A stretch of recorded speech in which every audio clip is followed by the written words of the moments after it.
All right, good morning, everybody. It is the 15th of February, Thursday, 2018. Okay, so we have got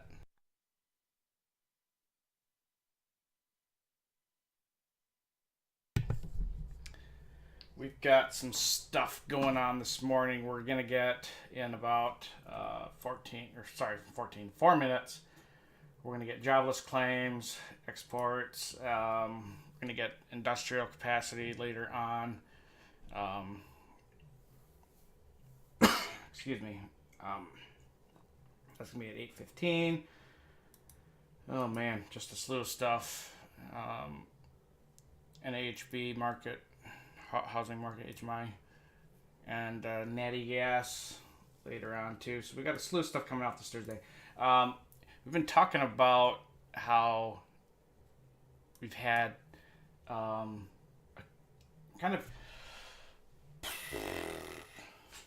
not the greatest trading opportunities this week because we've had so much stuff going on as far as kind of slower days, Monday and Tuesday. And then obviously yesterday we had CPI and how that kind of threw the markets. And we had some wild swings yesterday, really wild swings. And so our trades, my trades, pull that up, did not go very well. But that is normal. Had shorted, and obviously the euro and short and the UJ long did not work out. I want to kind of go over before those. Let's just kind of look at the price action on those two pairs first. So yesterday, right around here, we had a nice sell-off going into the morning, and it was just just kind of a nice little move down. And then, all right, sorry, this was like beginning of the week. And then yesterday, we went up to this trend line in our square and broke above it, fell down here. This was in the morning, and then we had right about when we were getting off the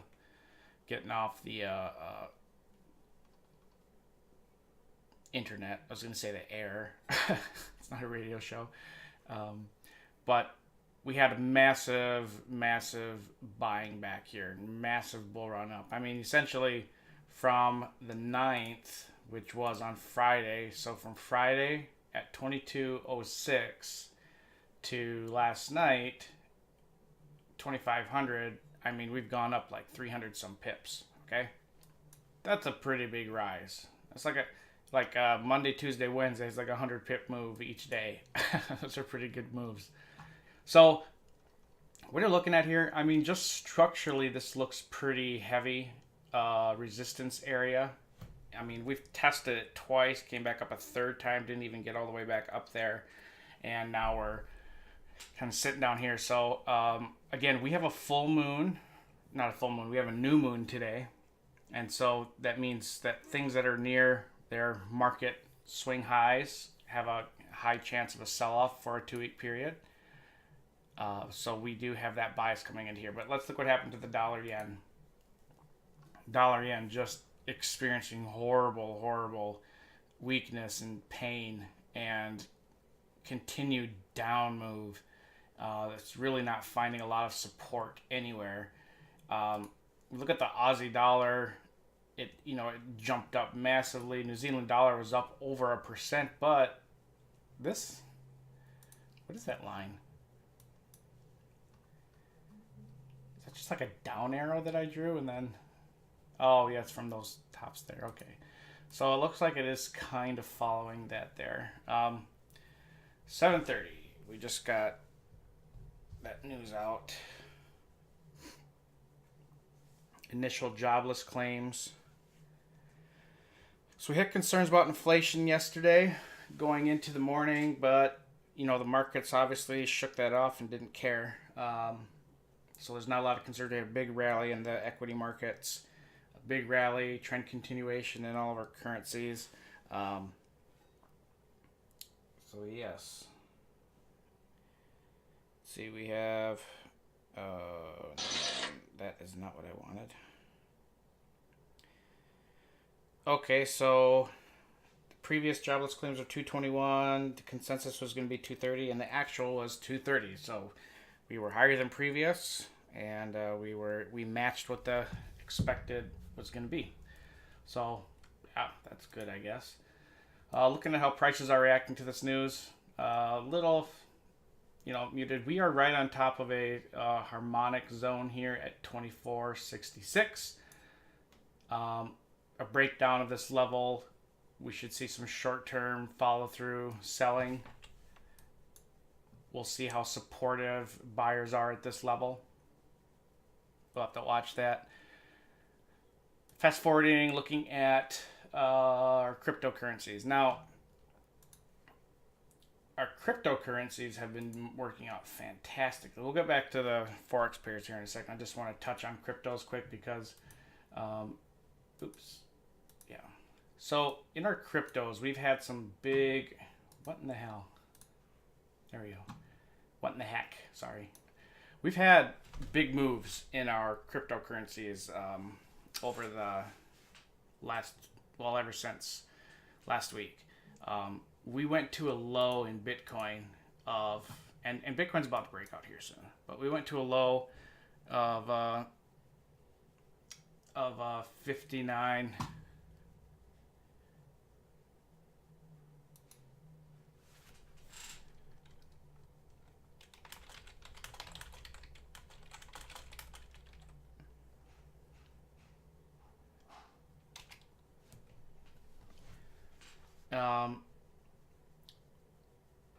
You're around 5,900 on the 6th.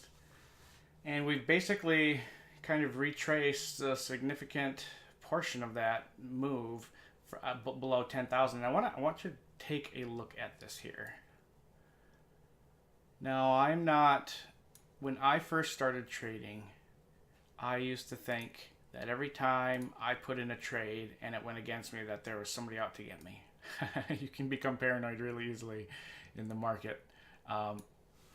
But you have to understand that manipulation is a normal market event, and that it is expected, and you're going to see it because, I don't know how much of the market percentage-wise is made up of large institutions trading and competing against each other, and how much of the market is made up of idiots like us who are trying to take money from these big guys. So that's the challenge, is determining what that ratio is, because as new traders, it's very easy to assume that it's somebody else's fault that you lost your money. And it's not. We don't know ever where price is going to go. I mean, we can have really good probabilities. I mean, we can be 99% sure that something's going to happen, or a setup can be 99% positive expectancy that something's going to happen, but there's still a 1% chance that it won't. And you have to remember, the things that we can see, anybody else can see. Nothing's a secret, a lie, or hidden in the market. It is, from my standpoint, it has already been predetermined where price is going to go, because the patterns are, markets are natural and they're cyclical, and they follow natural patterns. And so what we have to understand is that there's a lot of things out of our control, but there's one thing that is not, and that is how much money we are willing to lose. The only thing that we have control over in the market is how much money we're going to allow ourselves to lose. That may not seem like a lot of control, but that is the biggest control factor. If you can control how much money you are willing to lose, then, really, the rest of the game is just emotional. I mean, that is 90% of trading is emotional. But you get to decide how much you're going to lose. All right, that is all you. You put a trade on, and you let it go 25 pips against you, but then you move your stop to 300 pips away. That's on you. That is nobody else's fault. You determine how much money you are going to lose. And that is a powerful, powerful tool. It's probably the most powerful. And as soon as you get to a point where you are not willing to let yourself lose a lot of money, then trading can become longer and more fruitful, and it becomes less painful. All right. Okay, we've got other news coming out here. Philadelphia Fed was positive. Producer price index was high, 2.7 versus 2.6, consensus of 2.5. Price and food index, the previous was -1, it was up 0.4, the consensus was 0.2. Yeah, it was a producer price was previous 2.3, actual 2.2, consensus was 2.1. None of those are actually really huge, large, big market movers, but so we've got that going on. But looking at our cryptocurrencies here, we've just been on a tear. We're approaching this 10,000, and I want to draw your attention to the volume profile here. You know what? I need to go back to here. Sorry. This is from our all-time highs to where we are currently. I want you to look at these peaks and valleys here. All right. There used to be nothing traded in between here, between 11,000 and 8,500 or so. Now it's gotten filled in, and it's being filled in on really supportive volume. In fact, this 9,200 area volume profile, that's our point of control on this entire screen. That's very supportive. And then look at the volume profile. Look at as we go to 10,000, between 10,000 and 11,250. There's like nothing. There's a whole lot of nothingness between here, between 10,000 and 11,400. We are setting up for a breakout above this level, and it should be a fairly strong move. Sitting at 9,680, we haven't been back at that level since, the 31st of January. So we've retraced a lot of this value area. We've gone up, $4,000 in about 10 days, which is a nice, healthy move. What's really been propelling us is Litecoin. Now, Litecoin, it's got so much good stuff fundamentally happening for it that this guy is not coming down anytime soon. I was reading a whole lot of analyst estimates from some folks that I follow. I've been following for a long time, and I trust their analysis most of the time. I've learned when it sounds really bad, and I've learned when it I just assume most everybody else is smarter than me. So I know that there's been a lot of written that Litecoin could get to a quarter of whatever Bitcoin's value is, within the next few months. So that is totally doable. I know that seems like a long ways away, but in cryptocurrencies, it's not. When something's moving 22%, 30% each day, things will move somewhere very fast. I mean, it's pretty good idea of where things are going to go with here. LitePay for Litecoin has mainstreamed cryptocurrencies and answered the question of a conversion rate being done immediately at the point of sale. Ethereum, definitely the slow guy in the bunch. So, I mean, as far as like upwards momentum relative to where we're at in price, you know, I want to take a look here at these squares. Where's our next Fibonacci level in our Gann square of 144? Which I hate that they use these fib levels. I don't hate it. It's just I don't think they're necessary. But we're right above it for Litecoin, Ethereum. We're close to it, riding this triangle here. See, this is indicative of price ready to shoot off and break out. And then Bitcoin as well. We're right up against our 50% retracement. So, you know, we've got a series of breakouts that we're approaching. And we could be pretty bullish on cryptos as soon as they get above 10K here. And, you know, there's a lot of selling on this. Look at this 4 hour. A lot of selling pressure here. A lot of people selling off that 10. But no follow through. In fact, we're just getting more supportive buying. Litecoin, some selling, not a whole lot. What we really have here is just people buying a dip. And it's still moving. Ethereum, you know, I know when you look at it on the hourly, Ethereum has had a lot of pressure, but not enough to do anything to it. It's been riding this angle very effectively, very nicely. In fact, I think that's our, yeah, that comes off the 25 fib. So cryptos are doing pretty well. You know, we're seeing a lot of nice moves in our cryptos, and we should expect to see them continue to move very nicely and move up and out.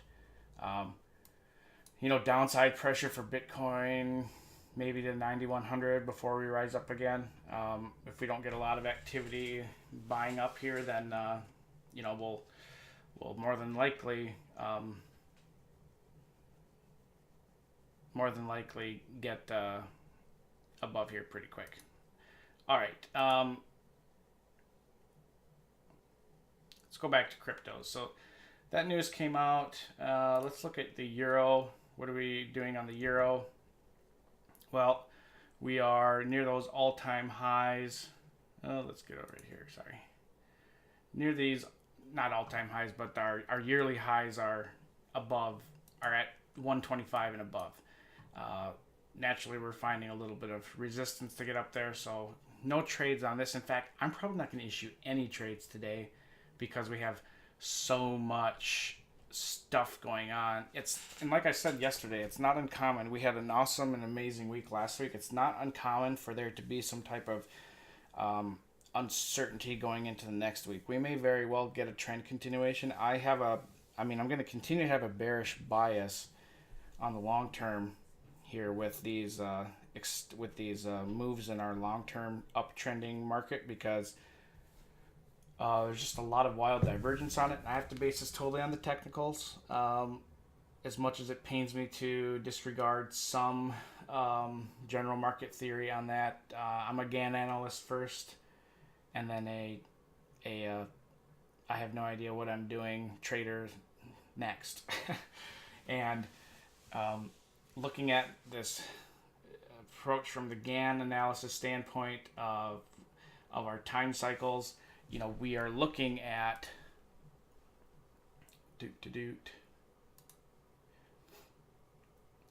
we are looking at some resistance in time around here. Plus, we've got our new moon phase. It's probably not painting yet. I wonder if it even does if I bring it down to a 5-minute. No, probably won't paint that new moon phase until a little while later here. But we have a new moon phase. So new moon phase again, if we're at or near market high, that's a short opportunity. Things that are near their market lows can just trade flat for 2 weeks. So let's look at what's happening with, actually, let's look at the dollar index. A lot of pain here, but we're at a triple bottom. All right, we're at a triple bottom on the hourly, on the DXY. That really looks a lot like the inverse of what? This.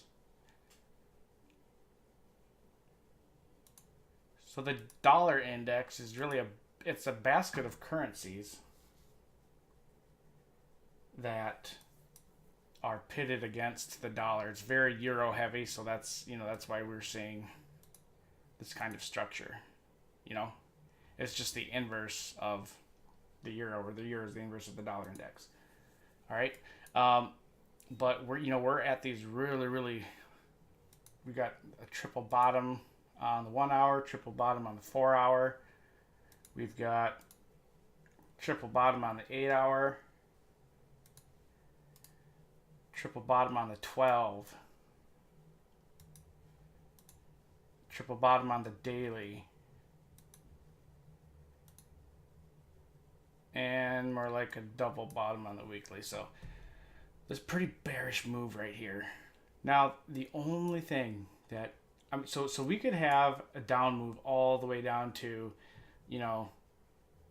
85, which would mean really that the euro could go all the way up to like 130. But when we're looking all the way down here, there's not a lot of stuff to stop it from getting there. The next angle is right here, okay? If we're looking at when will the dollar show strength again based on Gann's analysis, we either have to trade back above here or we're going to have to wait a while. This structure makes sense where we would collapse down before we hit this angle at 83.94.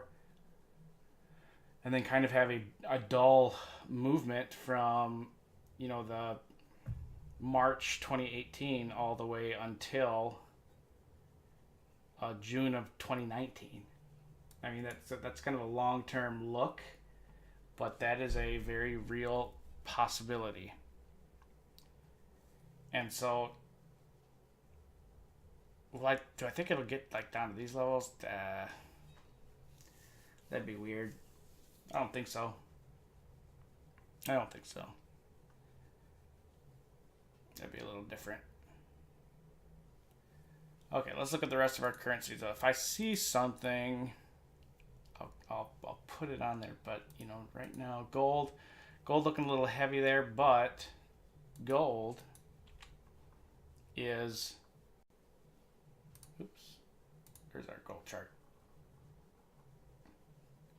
Look at that. I love how these structures play out. I think this was just a trend line. Yeah, we can delete that now. We don't need it. But we can see gold, 1358. That is a key area. That is a key area for it to break out. Look at that move yesterday, man. We went from 1316 to, that's a huge move. So we'll have to watch to see what gold does here, because if it broke this angle, where's the next one? Where's the next one test? That is all the way up here. Ooh, that is a move. But the rule of angles is that that's what it wants to do. But again, moon phase. Lots of volatility. So the volatility in the market is not just due to trader volatility, but there's a lot of volatility right now because we have a confluence and a convergence of multiple momentum and time cycles again, but a lot of them are sending mixed signals. It's difficult to analyze moves. Dollar yen. Oops.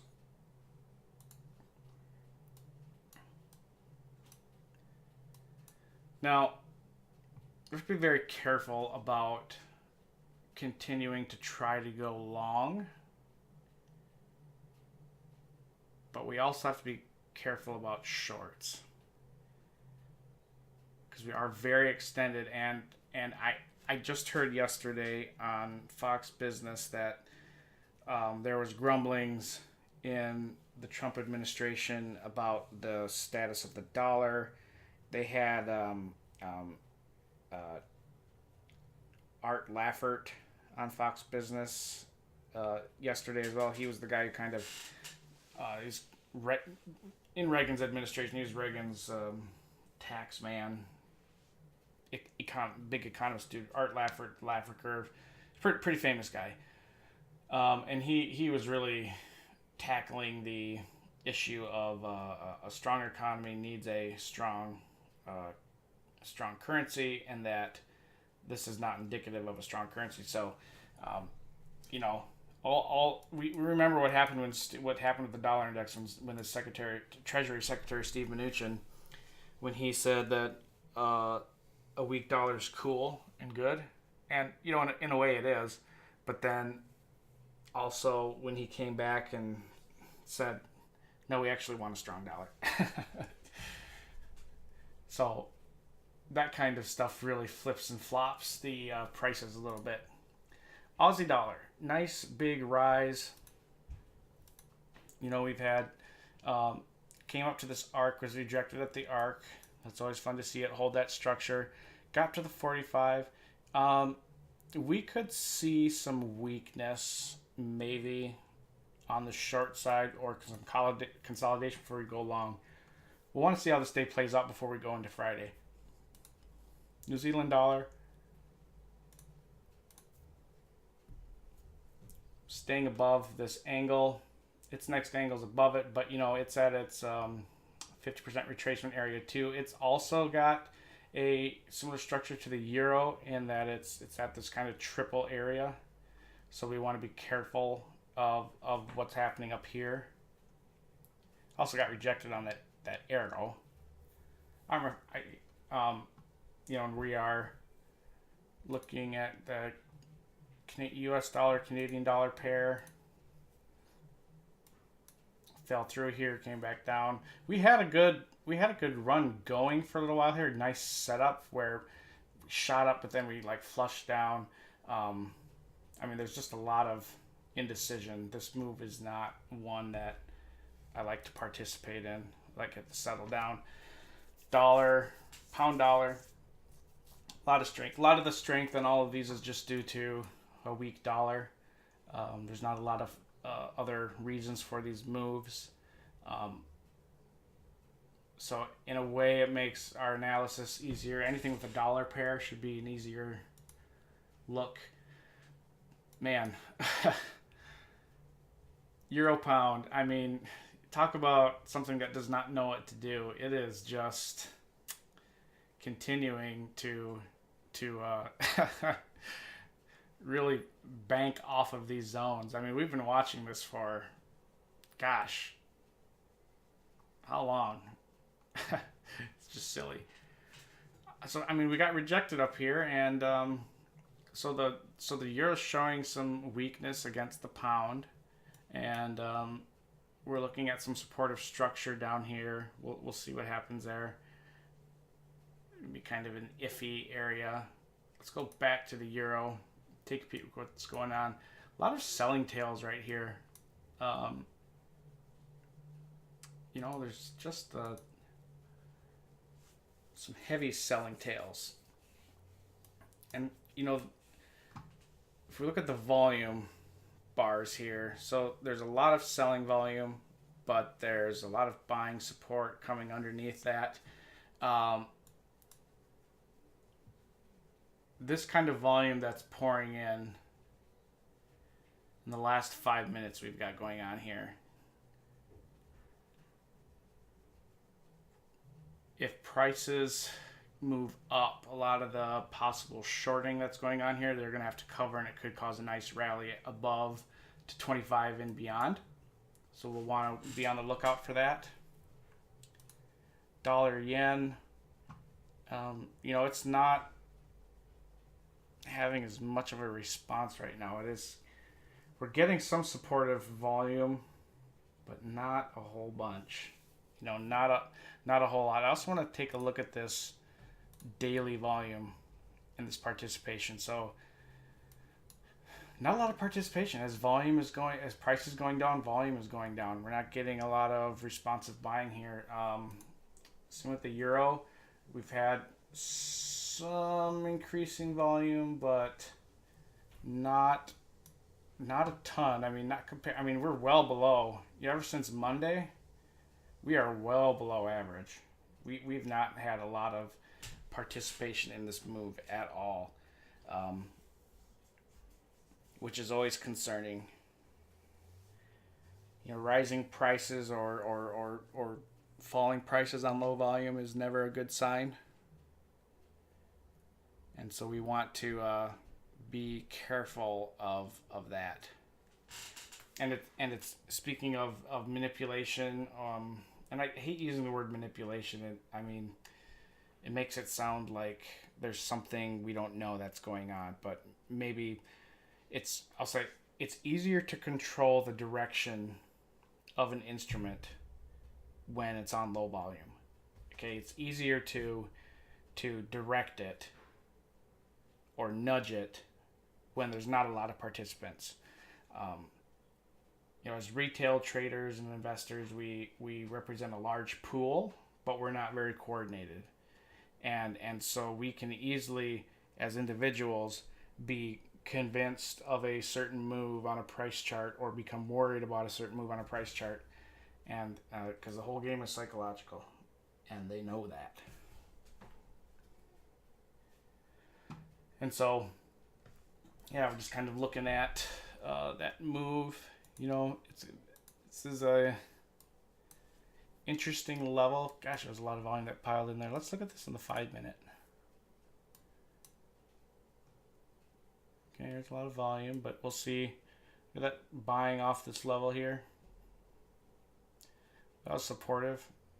Got bought from 66 all the way up to 81. That's a big move. Kind of a flag forming there almost. This is a pivot candlestick forming.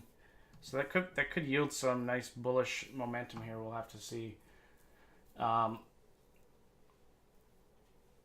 If we want to use the cloud, the Ichimoku, and I think next week we'll do an entire week or so on just the Ichimoku system and looking at this. So what's happening in the cloud here? So we're above the 8, 4, and 1 hour cloud. Oops, let me go to 30-minute or 1 hour. We are above all of these clouds here, okay? And we're above the baseline. There's a big spread, but we're still below the conversion line. So that's indicative of a weak trend because it didn't bounce right off and continue. That's indicative of a weak trend. So what we're going to want to see is how does price respond when we get back down to this cloud here at 124.29 and then further down to the 123.77 area, because that'll be near the 1 hour and the if we move forward a little bit, but yeah, around this entire area below at 124, really just at 124, I guess. We're going to want to see how supportive the structure is for price if it gets down here. Likewise, looking at the dollar yen, now this is indicative of a strong trend down. We are well below the 8, 4, and 1 hour clouds. This has been a constant since from January. One of the nice things though is you can kind of see your Elliott wave. So we've got a 1, 2, 3, 4, and our 5th wave. Now the rules, quote unquote, are that the 3rd cannot be the shortest, and it might be maybe, we'll see. So we should expect at some point in this broader move that we see a 3-step correction, maybe up to the 8 hour, maybe to 109 at some point. Who knows if that'll happen today though? That's the question. Aussie dollar. So it's above the 1 hour, it's below the 8, but it's inside the 4. So, but it got rejected off that 8. So we're probably entering into a consolidation period. All right. New Zealand dollar clearly above, but again, like the euro, we are kind of floating in this area. Again, consolidation zone. And the pound dollar is, well, it's above the hourly. We're inside the 8-hour cloud, and we are just slightly above the 4-hour cloud. And so really if we're looking at this on a 1, 4, and 8-hour chart, which is what we're looking at with these clouds and then our composite index, is that on the 4 and the 8-hour, we're looking pretty extended, and on the hourly. So we're looking at a pretty extended move that needs to come down a bit first. Euro pound. All right, so we're looking at some pretty a short-term bearish setup because the price is closed below the cloud. We want to look for this lagging line, the lagging span.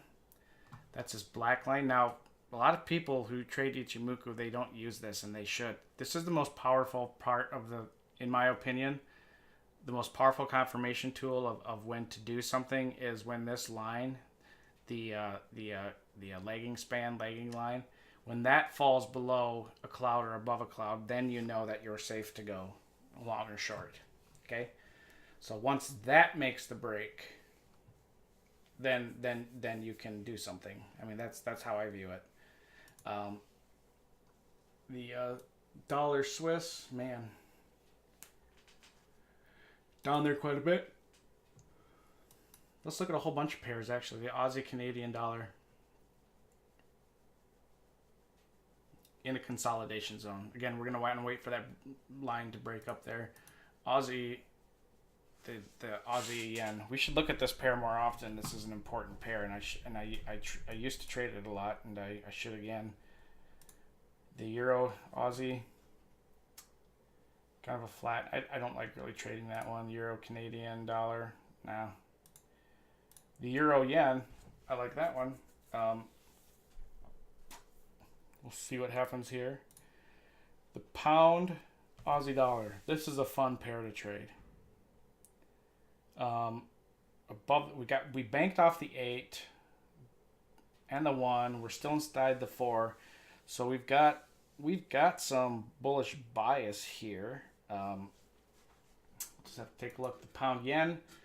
Now the yen pairs generally will move together a lot, and depending on which ones you focus, sometimes they diverge, but oftentimes one might give a little heads up to what's going on. So the pound yen, if it's trading above the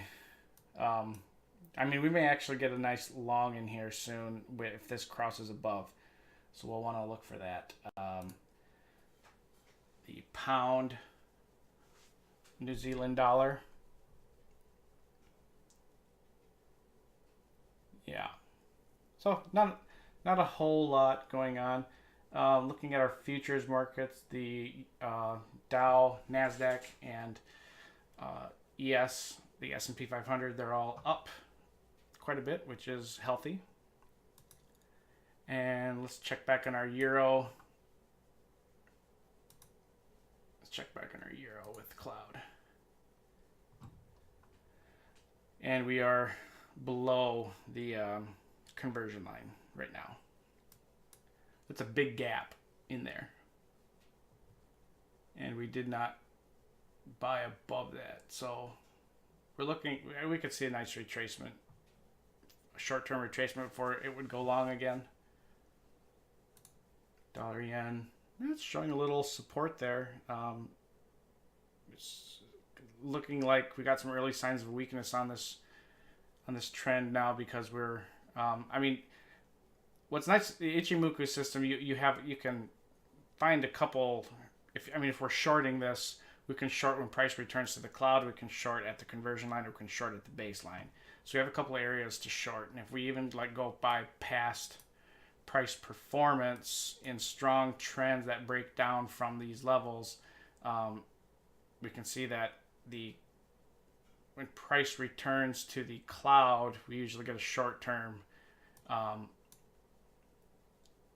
bounce back into the trend, but then eventually we'll get some type of reversal going on. So yeah, just keep the Ichimoku system is fantastic. It shows support and resistance. It shows trend. It shows squeezes. I mean, it's an all-in-one indicator that is a trading system. It's actually fantastic. And Aussie dollar. Okay, so this has similar structure in where the conversion and baseline are to where the euro is. And so we saw weakness happening there in the Aussie dollar. And we should see maybe if we get some shared kind of move in this pair. But again, we've got moon phases to worry about as far as going long here. And we've got, so anything that's near a market high, long or short-term market high during this two-week period is indicative of falling prices. Got a good bias for that. All right. So really no trades today on anything, just because we want to wait for things to settle down. All right. Looking at our cryptos, we're going to be in breakout mode here pretty soon.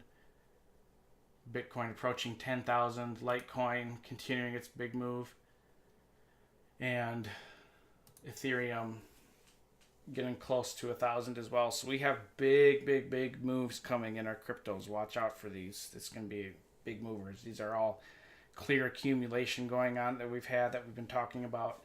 That's pretty exciting. And yeah, so our good moves are going to be right now watching the crypto markets for good entries and kind of waiting around to see what happens in our Forex pairs. Are there some trades we could take? Yes. But I've already tried to get me and the rest of us into some good trades yesterday and the day before, and we just didn't really have good results, not like last week where we had fantastic results. So, give myself 2 strikes, and I'm just going to sit this one out in the bullpen and wait.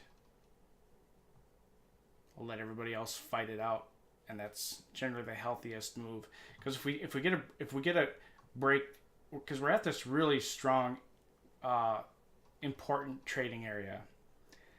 If we get a break above, okay, if we shoot above the 25 area and we get past these yearly highs, then we're gonna wait for a pullback to go long again.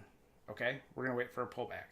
If we get rejection here, if we sell off big, we're going to wait for a pullback back up to go short again. But at this level, I'm going to keep my powder dry. And I'd suggest to anybody else you do the same. All right? So let's just kind of hold off. Again, one of the most important things to learn about trading is knowing when not to trade, and this is a time not to trade. Except for cryptocurrencies. These are perfect times to get in. I wouldn't be sitting on the sidelines much longer with cryptos. I mean, we are churning.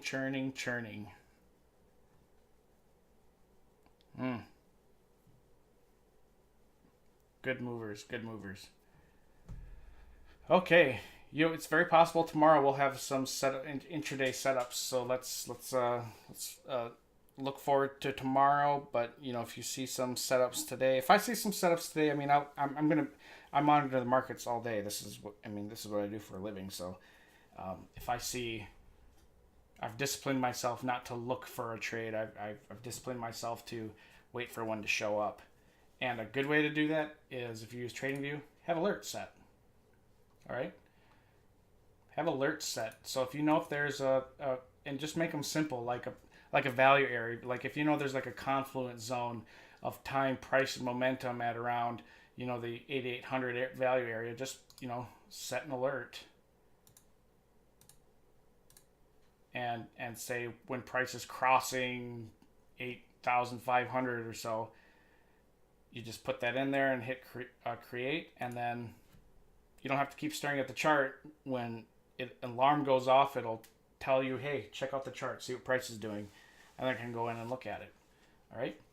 Anyways, hope you guys all have a great trading day, and you know, I hope you all had a good Valentine's Day yesterday.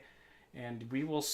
Oh yeah, I'm going to be on the radio this afternoon. I don't think it's live because we're doing a recording, and then, you know, I'll let you all know when it comes out. But I know there's an email was sent out about it, so let's. I'm going to be talking about Forex trading and Forex lens and day trading in general, and how hard it is to get to this level. How hard it is to become successful at trading and all that jazz. So, yeah, be a fun interview, and I look forward to you guys listening in if you can. And we'll see you tomorrow morning. Have a good day. Bye bye.